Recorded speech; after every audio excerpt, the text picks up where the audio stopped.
¿Qué tal amigos? ¿Cómo están? Estamos una cápsula más. Vamos a platicar sobre otro libro aquí en Puntos de Lectura. En esta ocasión traemos un libro de un personaje revolucionario latinoamericano.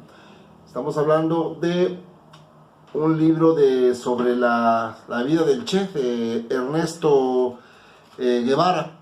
Sí, es un libro muy pequeñito, amigos, de prácticamente 60 páginas, pero no queríamos pasar la oportunidad de platicárselos y recomendarles esta pues pequeña biografía de este hombre luchador social, revolucionario, que de alguna manera dio su vida para las libertades de los pueblos de Latinoamérica.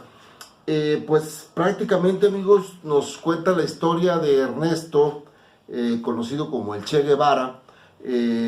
Pues desde sus inicios prácticamente hace un 60 páginas, hace una síntesis de la historia de este personaje, desde su ingreso a estudiar medicina, y de cómo nos cuenta cómo nació. Nos podríamos preguntar, bueno, ¿y de dónde salió este hombre? ¿De dónde sacó esa idea de liberar a los pueblos de Latinoamérica?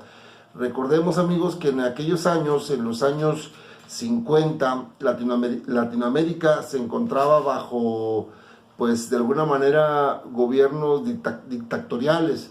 Entonces, antes de que él tomara la decisión de participar en la Revolución Cubana, Ernesto, desde muy joven, pues un día tomó su motocicleta y ahora sí que se fue a la aventura a recorrer parte de Latinoamérica. Estuvo en Colombia, Venezuela, Guatemala, y se dio cuenta, cuando él regresa a la Argentina, se da cuenta de que pues prácticamente era un continente olvidado, era un continente de mucha injusticia. Entonces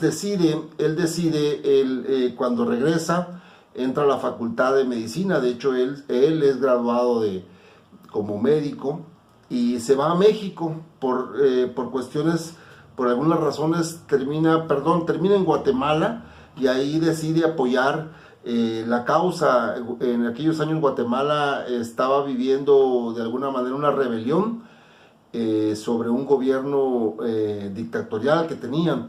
Entonces él decide cruzar a México, y ahí prácticamente en México es donde se da el encuentro en aquellos años con los refugiados cubanos del gobierno de este personaje Batista, ¿sí? Entonces ahí él tiene su primer encuentro con otro revolucionario de esta revolución, la cubana, Fidel Castro y Raúl Castro. Entonces él ahí tiene su primer acercamiento con los hermanos Castro. Entonces nos narra todas estas cuestiones, y hay una parte, amigos, que yo aquí subrayé de este personaje, que era muy humano. Era un personaje, independientemente que uno esté de acuerdo o no con los acontecimientos, pero era un personaje grande. Hay una carta donde él escribe, le deja a sus hijos, y me gustaría que me permitan leérselas, donde él le narra a sus hijos pues ese sentimiento, ¿no? Ese sentimiento. Yo creo que en esos años él ya se siente de alguna manera, pues de que tal vez no los vaya a ver crecer, no los vaya por los sucesos que se estaban llevando a cabo.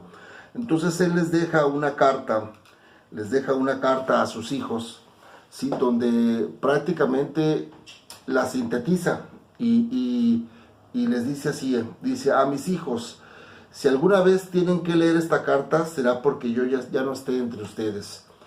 Casi no se acordarán de mí, y los más chiquitos no recordarán nada. Su padre ha sido un hombre que actúa como piensa, y seguro ha sido leal a sus convicciones. Crezcan como buenos revolucionarios. Estudien mucho para poder dominar la técnica que les permita dominar la naturaleza. Acuérdense que la revolución es lo importante y que cada uno de nosotros solo no vale nada. Sobre todo, sean siempre capaces de sentir en lo más honrado cualquier injusticia cometida contra en cualquier parte del mundo. Es la cualidad más linda de un revolucionario. Hasta siempre, hijitos, espero verlos todavía. Un beso grandote y gran abrazo de su padre. Entonces, en esta carta que él escribe a sus hijos, pues prácticamente les dice, ¿no? Les dice que de alguna manera que vale la pena luchar, vale la pena y pues nunca perderse lo banal, ¿no? Vale la pena defender siempre al ser humano y defender las causas. Es un libro, amigos, miren, pequeñito, vale la pena leerlo. Por ahí hay un libro de Paco Ignacio Taibo que nos cuenta también del Che. Creo que es una, pues ahora sí que más relatos, ¿no? Es más completo. Esto es muy pequeño, vienen algunas fotos aquí de él, ¿sí? Y pues prácticamente también nos narra ya, para cerrar, la manera en que fue asesinado, ¿no? En Bolivia. Así que, amigos, pues bueno, esta es una pequeña recomendación. Nos vemos hasta el próximo libro y recuerden que darle manita arriba y nos vemos en el próximo libro. Hasta luego, cuídense.